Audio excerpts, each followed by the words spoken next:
नाजरीन आदाब। प्रोग्राम कानून और इंसाफ की बात लेकर आपकी खिदमत में हाजिर हैं, जिसमें हमारा ताउन करती हैं J&K लीगल सर्विसेज अथॉरिटी। नाजरीन, हर बार की तरह एक नए मेहमान के साथ और एक नए मौजू के साथ आए हैं। आज का जो हमारा मौजू है वो बहुत अहम मौजू है। नाजरीन, हम आज बात करेंगे लोक अदालत के बारे में, हम बात करेंगे ऑल्टरनेट डिस्प्यूट रेजोल्यूशन के बारे में, हम बात करेंगे मीडिएशन के बारे में।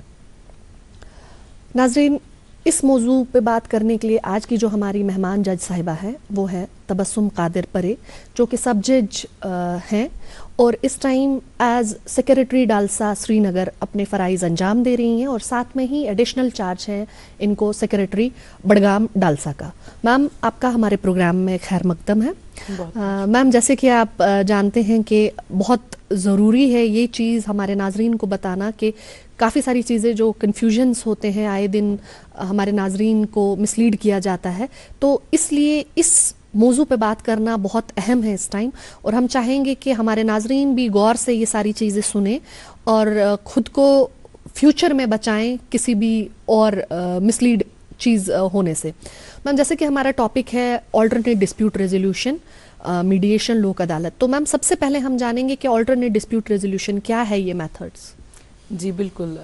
देखिए गजाला जी, आपको पूरी तरह से मालूम होगा कि जो हमारी अदलिया है, जो हमारे कोर्ट्स हैं, वहाँ पे जब भी कोई दावा दर्ज होता है या कोई भी केस होता है तो दो फरीकैन होते हैं। चाहे अगर एफआईआर हो तो एक साइड से सरकार होती है और एक साइड से जो भी अक्यूज्ड हो वो होता है जी।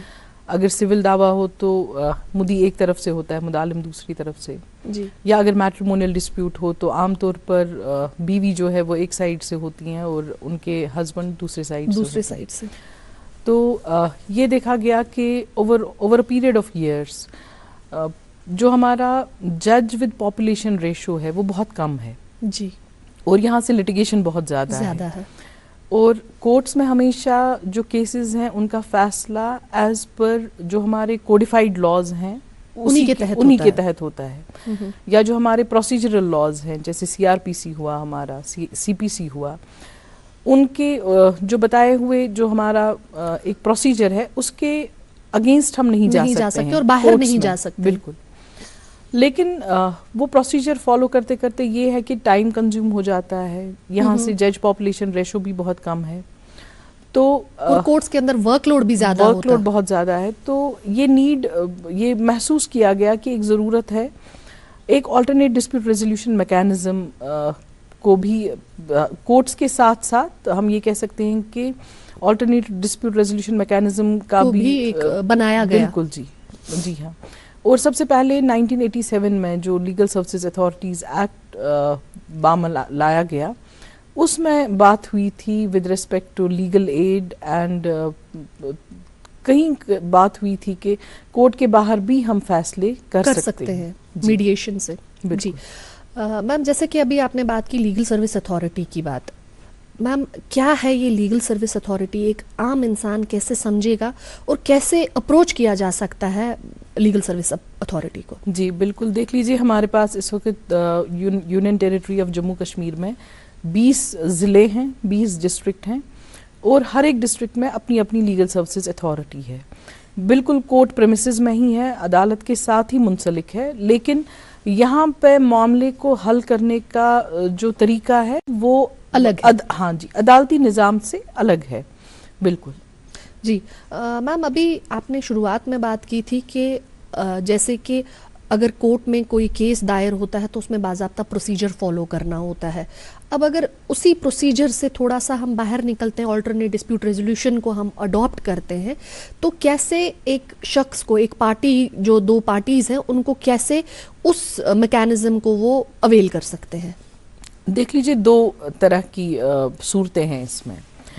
एक हमारे पास प्री लिटिगेशन मामलात आते हैं जी। उसमें ये कह सकते हैं कि चाहे मियाँ बीवी हो या चाहे हम ये कह सकते हैं कि भाई बहन है आपस में, पार्टीशन सूट है। बिल्कुल। तो उसमें प्री लिटिगेशन एप्लीकेशन हो सकती है।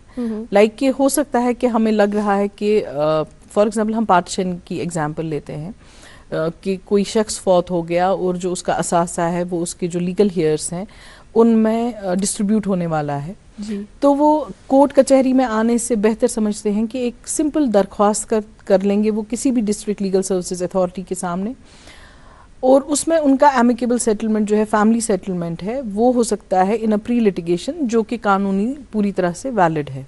जी। इसमें मैं ये बताना चाहूँगी कि हमारे श्रीनगर डिस्ट्रिक्ट और डिस्ट्रिक्ट जम्मू में लीगल सर्विसेज अथॉरिटी जो है, उनका दफ्तर जो श्रीनगर या जम्मू के डिस्ट्रिक्ट कोर्ट प्रेमिसेस हैं वहाँ हैं। लेकिन साथ साथ जो हमारे बाकी ज़िले हैं, जो बाकी डिस्ट्रिक्ट्स हैं, वहाँ पे एक तो मेन जो कोर्ट है, डिस्ट्रिक्ट कोर्ट है, वहाँ पे डिस्ट्रिक्ट लीगल सर्विसेज अथॉरिटी का ऑफिस है, और जो मुफस्सलात हैं, जो बाकी कोर्ट्स हैं, वहाँ के जो प्रिजाइडिंग ऑफिसर्स होते हैं, जो भी जज साहब वहाँ बैठते हैं, वो अपनी अपनी तहसील लीगल सर्विसेज कमेटी के चेयरपर्सन होते हैं। तो चाहे अगर कोई किसी देहात से ताल्लुक़ रखता है, वो वहीं पे अपने कोर्ट में, जो चाहे वो मुंसिफ का कोर्ट हो, सब जज का हो, या तहसील लेवल पे जाकर बिल्कुल अप्रोच कर सकते हैं। वहाँ पे वो दरख्वास्त कर सकते हैं वहाँ के जज साहब के पास। जी मैम, अक्सर देखा गया है जैसे कि कभी कोई ऐसी चीज़ होती है, डिपार्टमेंट के साथ कोई इशू होता है किसी इंसान का, और वो नहीं चाहता है कि वो डिपार्टमेंट के खिलाफ जाए, या वो ऐसा नहीं चाहता कि वो किसी प्रोसीजर में जाकर,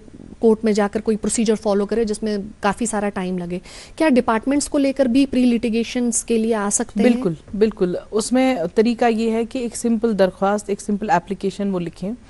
उसमें इनफैक्ट कोई कोर्ट फीस भी उनको नहीं लगानी है, कोई स्टैम्प ड्यूटी नहीं लगानी है। एक सिंपल एप्लीकेशन वो खुद भी लिख सकते हैं, किसी पिटिशन राइटर से भी लिखवा सकते हैं, किसी लॉयर के साथ भी के पास भी लिखवा सकते हैं, लेकिन वो खुद भी लिख सकते हैं। ऐसा नहीं है कि बिल्कुल, हमारे पैरालीगल वॉलंटियर्स होते हैं, हर एक जगह हैं, डिस्ट्रिक्ट्स में भी हैं और मुफस्सलात में भी हैं, उनसे भी एप्लीकेशन लिखवा सकते हैं, सिंपल एप्लीकेशन। उसमें तरीका ये रहता है कि डिस्ट्रिक्ट लीगल सर्विसेज अथॉरिटी की जानिब से एक नोटिस चली जाती है उस महकमे में, और एक डेट दी जाती है, with in a period of 10 days और 15 डेज, ऐसी कोई डेट दी जाती है, जिसमें ज़रूरी होता है कि उस महकमे का कोई ना कोई रिप्रेजेंटेटिव हमारे पास आ जाए जी। और आपस में इफ़हाम व तफ़हीम से हम जो भी ग्रीवेंस होगी उस एप्लीकेंट की, जिसने भी दरख्वास्त की होगी, वो हम कोशिश करते हैं सॉल्व करने की। जी मैम, अक्सर देखा गया है कि केसेस जो कोर्ट्स में चल रहे हैं, ख़ासतौर हमारे मैट्रिमोनियल केसेस, वो काफ़ी ज़्यादा टाइम कंज्यूमिंग होते हैं, और सबसे बड़ी चीज़ कि अगर एक केस लेकर एक फीमेल आती है कोर्ट में या मेल आता है, तो वो एक केस के फिर 50 केस बनते हैं, और दोनों जो पार्टीज़ हैं वो ऐसे मोड़ पे आते हैं कि अगर वो पीछे हटना भी चाहें तो पीछे हट नहीं सकते वो, क्योंकि इतनी ज़्यादा खलिश आ गई होती है, चीज़ें इतनी कड़वाहटें आ गई होती हैं। क्या इस चीज़ के लिए हमारे जज साहिबान कोई ऐसा स्टेप लेते हैं कि पहले ही अगर कोई लिटिगेंट आता है, कोई मैट्रिमोनियल डिस्प्यूट लेकर कोई आता है, तो पहले ही उनको कहीं कोई ऐसा मेथड नहीं बताया जाता कि पहले ही उनकी वो जो मैट्रिमोनियल लाइफ है वो सेव की जाए? बिल्कुल, मैं बता दूं आपको। एक तो हमारा जो मैंने आपसे बात की, प्री लिटिगेशन एप्लीकेशंस लेके वो आ सकते हैं जी। कि फॉर एग्जांपल कोई लड़की है जिसकी नई नई शादी हो गई है, अब कहीं पे उसको लग रहा है कि ससुराल में उसको उस तरीके से नहीं अपनाया जा रहा है जिसकी वो हकदार है, या कभी ये भी हो सकता है कि बिना किसी वजह के कोई लड़की शादी के बाद मैके में ही रहना पसंद करती है, वापस ससुराल नहीं जाना चाहती। तो इन दोनों सूरतों में लड़की भी या उसके खावंद भी हमारे पास एक प्री लिटिगेशन एप्लीकेशन कर सकते हैं। ये हुई पहली द वेरी फर्स्ट इंस्टेंस। बिल्कुल। उसके अलावा ये है कि अगर मान लीजिए मामला ऑलरेडी अदालत में पहुंच गया है, तो यहाँ पे हमारी जो फैमिली कोर्ट्स अलग से हैं श्रीनगर में, फैमिली कोर्ट्स में एक काउंसलर भी तैनात है, who is well trained and well qualified, जो पहले इन मियाँ बीवी की या जो फैमिलीज इन्वॉल्व हों उनकी काउंसलिंग करती हैं। उसके साथ साथ अगर कोर्ट चाहे तो वो रेफर करता है केस फॉर मीडिएशन, तब भी केस हमारे पास ही आता है डिस्ट्रिक्ट लीगल सर्विसेज अथॉरिटी के पास, जहाँ पर हमारे पास एक लिस्ट मेंटेन्ड है कुछ ट्रेंड मीडिएटर्स की। Almost we have 10-20 trained mediators जिन्हें बाज़ाब्ता मीडिएशन ट्रेनिंग की हुई है। वो अलग अलग से सिटिंग्स करते हैं जो भी फरीकैन हों, चाहे इसमें मैट्रिमोनियल डिस्प्यूट हो या फैमिली डिस्प्यूट हो, आमतौर पर जो सिविल लिटिगेशन होती है, तो इसमें अलग से मीडिएशन हो जाती है। मीडिएशन में ये है कि एक जो ट्रेंड मीडिएटर है वो एक तो इकट्ठे सिटिंग्स लेता है इनकी, जो फरीकैन हों, फिर अलग अलग सेपरेट सिटिंग्स भी लेते हैं और कोशिश करते हैं कि किसी न किसी नतीजे पे पहुंचे। यानी आपके कहने का मतलब है कि इनको पार्टीज को काफ़ी ज़्यादा टाइम दिया जाता है समझने के लिए, सोचने के लिए, और रूट कॉज जो है प्रॉब्लम का वो उस पे काम करने का काफ़ी ज़्यादा टाइम मिलता है। जी बिल्कुल। जी मैम। मैम हम आते हैं लोक अदालत पे। मैम लोक अदालत होती हैं और जैसे कि अभी रिसेंटली हमारी जो लोक अदालत हुई उसमें काफ़ी सारी चीज़ें हुई, मिस रिप्रेजेंटेशन हुई, जिसकी वजह से लोगों को भी हमारी जो नाजरीन है, हमारा जनरल पब्लिक है, उन्होंने भी बहुत सफ़र किया। उसके बारे में आप क्या बोलेंगे मैम? जैसे कि लोक अदालत जो है, लोक अदालत का मकसद क्या है और कैसे लोक अदालत में क्या कितना ज़्यादा अगर देखा जाए कुछ चीज़ों पे लोक अदालत हो सकती है, और उन्हीं चीज़ों पे ऐसा नहीं है कि लोक अदालत में कोई भी मैटर गया, जैसे कि अभी कुछ टाइम पहले हमारी लोक अदालत हुई और उसमें बोला गया कि बिजली की बिलें जो हैं, चालान जो है वो ज़ीरो हो गए, बिजली बिलें ज़ीरो हो गई, आपने कुछ नहीं भरना, सब माफ़ हो गया। उसके बारे में आपका क्या कहना है मैम? जी बिल्कुल, देख लीजिए लोक अदालत जो है ये भी एक रिकग्नाइज तरीका है फॉर ऑल्टरनेट डिस्प्यूट रेजोल्यूशन। जी। तो इसमें हमारा वही फिर से आ गया प्री लिटिगेशन मैटर्स, अगर कोई दरख्वास्तें हैं जैसे बैंक इदारों के साथ हैं, किसी का बैंक लोन है, वो पूरी तरह से तो माफ़ नहीं होता है, लेकिन ये है कि अगर कुछ इंटरेस्ट वेवर हो जाए तो उसमें प्री लिटिगेशन हो आ जाती है। और अगर वन टाइम सेटलमेंट हो तो उसमें थोड़ा बहुत अमाउंट को लेकर हो जाएगा। इवन इन जो कमर्शियल डिस्प्यूट्स हमारे हैं उनमें कमर्शियल जो एक्ट है, जो कानून है with respect to commercial disputes, उसमें तो मैंडेटरी है कि एक प्री लिटिगेशन एप्लीकेशन की जाए before the legal services authority, कि उसमें बैंक ही होता है जो दरख्वास्त करता है हमारे पास, और नोटिस चली जाती है जो बोरोवर हो, जिसने लोन लिया हो, तो जो कर्जदार हो, तो उसमें हम कोशिश करते हैं वन टाइम सेटलमेंट की या थोड़ा बहुत उनका जो इंटरेस्ट पार्ट है वो वेव ऑफ करने की। साथ साथ में लोक अदालत में कुछ चीज़ें हैं जो डिस्पोज ऑफ या सेटल हो सकती हैं, जिसमें कि मैट्रिमोनियल डिस्प्यूट्स हो गए, हमारे जो पार्टीशन सूट्स हैं, सिविल डिस्प्यूट्स हैं वो हो गए, साथ में criminal compoundable cases. Compoundable means कि जिसमें सज़ा बहुत कम है, या जिसमें हम ये कह सकते हैं कि जो एप्लीकेंट है या जो विक्टिम है उसको कानून ने ही इजाज़त दी है कि वो माफ़ कर सकता है जिसने भी उसके साथ गलत किया हो, अक्यूज जो हो, लेकिन वो डिफाइंड कुछ केसेस हैं, वो उसी के तहत जो क्रिमिनल कंपाउंडेबल केसेस हैं उनमें उनका आपस में इफ़ाम तफ़हीम से वो हल हो सकता है, जहाँ पॉसिबिलिटी हो, जिनमें पॉसिबिलिटी हो। साथ में हमारे जो चेक बाउंस केसेस हैं, जो 138 नेगोशिएबल इंस्ट्रूमेंट्स एक्ट के तहत आते हैं, चेक बाउंस केसेस, उनमें भी इफ़ाम तफ़हीम के साथ ये डिस्पोज ऑफ हो जाते हैं लोक अदालत में। रही बात जो पब्लिक यूटिलिटी सर्विसेज हैं, जैसे हमारी PDD की बिल्स हुई, PHE की बिल्स हुई, तो इनमें गवर्नमेंट की तरफ से ही एक amnesty scheme already in place है। हमारा इतना रोल रहता है कि अगर एप्लीकेंट गवर्नमेंट के पास नहीं जा पाता है तो हम एप्लीकेशंस ले सकते हैं, लेकिन डिस्पोजल उनका एज पर एमनेस्टी स्कीम ही हो जाएगा। तो ये अफवाह हैं, इन अफवाहों पे यकीन करना कि पूरी तरह से माफ़ हो जाएगा, ये बिल्कुल गलत है। जी मैम, जैसे कि अभी रिसेंटली कुछ चीज़ें हुई, लोक अदालत हुई, और लोक अदालत में आपने एमनेस्टी स्कीम की बात की, वाकई में कुछ लोगों की थी एमनेस्टी स्कीम्स, थी कुछ लोगों की इसमें। अब जब वो सारा उसमें वैसा हुआ तो यानी वो लोग जिनकी एमनेस्टी स्कीम्स है और जिनका रिड्रेसल नहीं हुआ है, वो लोक अदालत को छोड़कर जब तक नई लोक अदालत आएगी वो प्री लिटिगेशंस भी कर सकते हैं सेक्रेटरी डालसा के पास। वो प्री लिटिगेशंस भी कर सकते हैं, लेकिन साथ साथ वो महकमे के पास भी जा सकते हैं एप्लीकेशन लेके। जी जी मैम, हम आते हैं अब बाकी जो है हमारा ऑल्टरनेट डिस्प्यूट रेजोल्यूशन की ही बात करते हैं।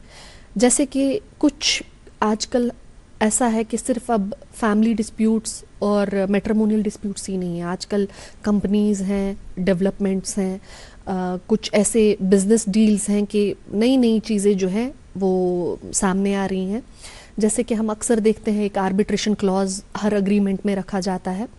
क्या मैम उन चीज़ों को कवर अप कर सकते हैं हम हमारे ऑल्टरनेट डिस्प्यूट रेजोल्यूशन में? बिल्कुल जी, ऑल्टरनेट डिस्प्यूट रेजोल्यूशन में 4 चीज़ें आती हैं जी। First is arbitration, we have mediation, conciliation and Lok Adalat. जी। तो जो आर्बिट्रेशन है ये particularly with respect to commercial disputes है, जो बड़ी बड़ी कंपनीज हैं उनके तहत। फॉर एग्जांपल मैं आपको रिसेंटली बता दूं, जो हमारे एयरपोर्ट में श्रीनगर इंटरनेशनल एयरपोर्ट पे जो काम चल रहा था, द कंपनी जिसको ऑलरेडी मिला था इस चीज़ का कॉन्ट्रैक्ट मिला था वो काम मुकम्मल करने के लिए, लेकिन कंपनी को मटेरियल कहीं और से लाना था, किसी और कंपनी से लाना था, तो उनका आपस में थोड़ा बहुत डिस्प्यूट हो गया। वो तो किसी कोर्ट में नहीं गए, वो आर्बिट्रेशन के तहत ही हल हो गया। इसी तरह हमारा जो हाईवे बन रहा था, हाईवे में भी कुछ ऐसी दिक्कतें आई कि बानिहाल में वो पहले कोर्ट में आए थे, बानिहाल कोर्ट में, मुंसिफ कोर्ट में एप्लीकेशन करने, लेकिन the amount involve was so big कि मुंसिफ कोर्ट की जुरिस्डिक्शन नहीं बनती थी, और उसमें भी जो उनका आपस में फैसला हो गया, या हम कह सकते हैं कि कोई हल निकाल पाए वो बिकॉज ऑफ आर्बिट्रेशन ही हुआ। तो आर्बिट्रेशन हमेशा बड़ी कंपनीज या जो कमर्शियल डिस्प्यूट्स हमारे हैं बड़ी लेवल के, उनमें हो जाता है। मैम, अक्सर देखा गया है कि हम जैसे अग्रीमेंट में एक आर्बिट्रेशन क्लॉज रखते हैं, लेकिन वो साथ में हम रखते हैं कि दोनों पार्टीज की कंसेंट होगी आर्बिट्रेटर अपॉइंट करना। तो वैसी सूरत में भी हम डिस्ट्रिक्ट लीगल सर्विस अथॉरिटी को अप्रोच कर सकते हैं और वही हमें अपॉइंट करके दे सकते हैं एक इंडिपेंडेंट आर्बिट्रेटर। बिल्कुल, देख लीजिए उसमें भी ट्रेन्ड आर्बिट्रेटर्स होते हैं, हमारे पास एक पैनल मौजूद है। एक तो हम वहाँ पे एक आर्बिट्रेटर कर सकते हैं, या कभी कभी ये होता है कि आर्बिट्रेशन क्लॉज में जो दो फरीक है वो खुद किसी आर्बिट्रेटर का नाम लेते हैं कि जिसमें वो मुत्तफिक हों कि यही बंदा हमारी आर्बिट्रेशन कर सकता है। तो साथ में कभी कभी कोर्ट अपॉइंटेड आर्बिट्रेटर्स भी होते हैं, जैसे हमारी जो हाई कोर्ट है वो खुद अपॉइंट करते हैं कुछ जो हमारे रिटायर्ड डिस्ट्रिक्ट एंड सेशंस जजेस हैं या हमारे रिटायर्ड हाई कोर्ट जजेस हैं। ये डिपेंड करता है कि किस नवियत का मैटर है, किस नवियत का मामला उनके सामने आया है, उसी हिसाब से आर्बिट्रेटर अपॉइंट हो जाते हैं। मैम, लोक अदालत को लेकर क्या कुछ होता है हमारी डिस्ट्रिक्ट लीगल सर्विस अथॉरिटी की तरफ से कि लोगों में बेदारी लाई जाए और लोगों को बताया जाए कि वो इन सारे मेथड्स को यूज़ करें? देख लीजिए, एक तो हम जैसे आपकी वसादत से ये कह रहे हैं कि लोक अदालत में मामले हल हो जाएंगे, साथ में जो हमारे जुडिशल ऑफिसर्स जो ऑलरेडी काम कर रहे होते हैं एज जजेस, प्रिजाइडिंग ऑफिसर्स, तो अमूमन साल में 4 नेशनल लोक अदालत्स होती हैं क्वार्टरली बेसिस पे। तो अभी जो 13 दिसंबर को लोक अदालत हुई 2025 की आखिरी नेशनल लोक अदालत थी। तो नया कैलेंडर हमारा नेशनल लीगल सर्विसेज अथॉरिटीज़ से आता है, अमूमन मार्च के महीने में होती है, मार्च, उसके बाद मई, फिर सितंबर और दिसंबर। तो क्वार्टरली बेसिस पे जो नेशनल लोक अदालत्स होती हैं उनका इनेकाद किया जाता है। इसके साथ साथ हमारी कुछ स्पेशल लोक अदालत्स भी होती हैं, जैसे special Lok Adalat with respect to traffic challans only, और special Lok Adalat with respect to cheque bounce cases only, या मैट या मैट्रिमोनियल डिस्प्यूट्स। तो उनका जो कैलेंडर है वो अलग से सेपरेटली आता है। जी मैम, अभी आपने ट्रैफिक चालान्स की बात की कि अभी परसों ये अफवाह भी थी कि ट्रैफिक चालान्स भी जाकर डालसा में आप जमा करवाइए और आपके सारे जो ट्रैफिक चालान्स हैं वो ज़ीरो हो जाएंगे, माफ़ हो जाएंगे। क्या कुछ ऐसा है? मैं ये कहना चाहूँगी कि ट्रैफिक को लेके अलग से वर्चुअल कोर्ट ऑलरेडी फंक्शनल है जी। उसके साथ साथ हमारे यहाँ पे डिस्ट्रिक्ट श्रीनगर में अलग से 2 ट्रैफिक मैजिस्ट्रेट्स हैं, एक हमारी स्पेशल मोबाइल मैजिस्ट्रेट ट्रैफिक और हमारे एडिशनल मोबाइल मैजिस्ट्रेट ट्रैफिक, उनके कोर्ट्स हैं। उसके साथ साथ बिल्कुल 2 दिन पहले ये एक ऑर्डर आ गया जिसमें हमारे एसएसपी ट्रैफिक ने एक अलग से ऑफिसर को तैनात रखा है इन दी ट्रैफिक कोर्ट कि अगर कोई भी चालान वहाँ पे डिस्पोज ऑफ होता है, पहले जो एप्लीकेंट होता था या वायलेटर होता था उसको फिर वापस ट्रैफिक ऑफिस जाना पड़ता था वो चालान वहाँ पे कैंसिल करवाने के लिए। जी, लेकिन अब ऐसा नहीं होगा इंशाल्लाह। आज से ही वहाँ पर एक अलग से बाज़ाब्ता ट्रैफिक महकमे का ऑफिसर वहाँ तैनात होगा कोर्ट्स में ही, जो वहीं पे उनका चालान जो है वो कैंसिल करता है। यानी डिस्ट्रिक्ट लीगल सर्विस अथॉरिटी का ट्रैफिक चालान्स वगैरह के साथ कोई भी नहीं, अलग से 2 ट्रैफिक मैजिस्ट्रेट्स लगे हैं इसी काम के लिए। जी मैम, हम बात करते हैं लीगल सर्विस अथॉरिटी की ही, हम बात करते हैं हमारे पैरा लीगल वॉलंटियर्स।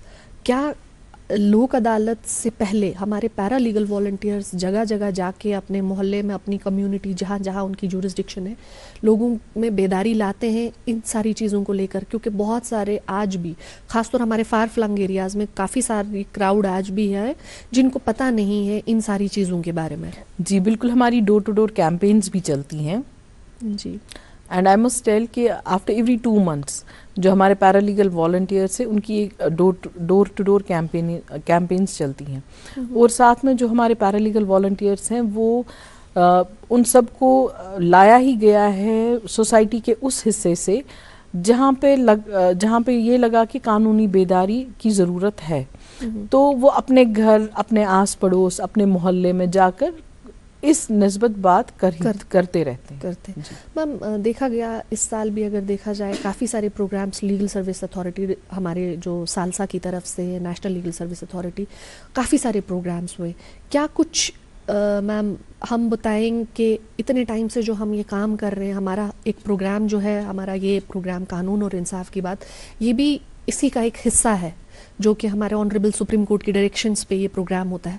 आपको क्या लगता है एज सेक्रेटरी डालसा, आज तो आप श्रीनगर में, इससे पहले आप बाकी डिस्ट्रिक्ट्स में थे, आपको क्या लगता है मैम कि लोगों में वाकई में हमारा जो ये खिदमत खलक है ये कहीं रंग ला रही है, लोगों में बेदारी आ रही है? जी बिल्कुल, मैं यही कहूँ कि नंबर ऑफ एप्लीकेशंस जो हम रिसीव करते हैं, चाहे वो प्री लिटिगेशन में हो या चाहे वो मैट्रिमोनियल डिस्प्यूट्स में हो, तो कहीं ना कहीं डेफिनेटली चेंज तो हो ही रही है।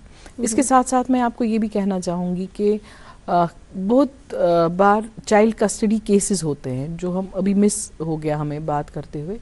चाइल्ड कस्टडी केसेस में भी डिस्ट्रिक्ट लीगल सर्विसेज अथॉरिटी का बहुत अहम रोल है जी। इसमें हमारी एक तो अलग से एप्लीकेशन, चाहे कोर्ट में केस है या नहीं है, डिस्ट्रिक्ट लीगल सर्विसेज अथॉरिटी में एक एप्लीकेशन आ सकती है फॉर विजिटेशन पर्पसेस। तो या फैमिली कोर्ट्स की तरफ या जो गार्डियन कोर्ट्स, जो गार्डियन पिटिशन सुनती हैं, उन कोर्ट्स की तरफ से आमतौर पर विजिटेशन राइट्स दिए जाते हैं उस पेरेंट को जिसके पास बच्चा कंटिन्यूसली नहीं रहता है। तो डिस्ट्रिक्ट लीगल सर्विसेज अथॉरिटी में अलग से एक रूम रखा गया है फॉर विजिटेशन पर्पसेस। अलग से हमारे 2 ऑफिशियल्स वहाँ पे बैठे हैं जो प्रॉपरली जो रिकॉर्ड है वो मेंटेन करते हैं कि बच्चा, बिल्कुल जी, बच्चा कब आया, किसके साथ आया, जो दूसरा पेरेंट है उसके साथ बच्चे का कैसा रवैया रहा, कब तक बच्चे के साथ बैठे। आमतौर पर 2 घंटे की विजिटेशन होती है। तो हम ये कह सकते हैं कि डेफिनेटली लीगल सर्विसेज इंस्टीट्यूशंस किसी न किसी तरीके से हर एक शख्स की ज़िंदगी में एक पॉजिटिव चेंज ला ही रहे हैं। मैम, इसका मतलब कि अक्सर ऐसा होता है कि जहाँ 2 पार्टीज़ के बीच में डिस्प्यूट स्टार्ट होता है और फीमेल सबसे पहले प्रेफर करती है या तो डोमेस्टिक वायलेंस में जाना या मेंटेनेंस के लिए जाना। बच्चे जो हैं, बच्चों को लेकर कोई भी फादर भी अगर अप्रोच करना चाहे कोर्ट, फादर भी नहीं एट टाइम्स कर पाता है क्योंकि वो बाकी चीज़ों में फंस जाता है, डोमेस्टिक वायलेंस में या किसी में। अक्सर ऐसा देखा गया है कि वो फादर अपने बच्चों के लिए तड़पता है, या खासतौर अगर मदर के साथ ऐसा हो, वो मदर अपने बच्चों के लिए तड़पती है।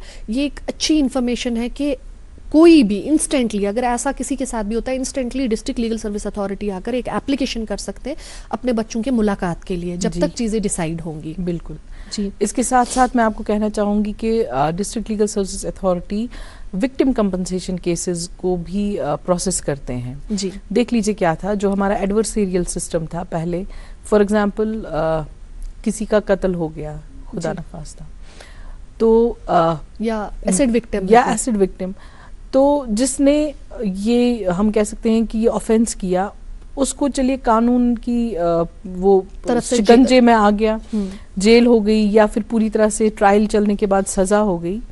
लेकिन ये देखा जाता था कि विक्टिम कहीं ना कहीं अनअटेंडेड रह जाते थे, मतलब उनको जो उनका नुकसान हुआ होता था उसके निस्बत कोई कानून नहीं था। बेशक इंसाफ मिलता था लेकिन उसको बिल्कुल, मतलब जो उसकी बेसिक नीड थी, वो उसकी लाइफ जो डिस्टर्ब हो गई थी, वो फुलफिल नहीं होती थी। तो सबसे पहले 2014 में एक विक्टिम कंपनसेशन स्कीम आई गई, लेकिन इस टाइम जो है हमारी विक्टिम कंपनसेशन स्कीम 2019 जो है वो इन प्लेस है।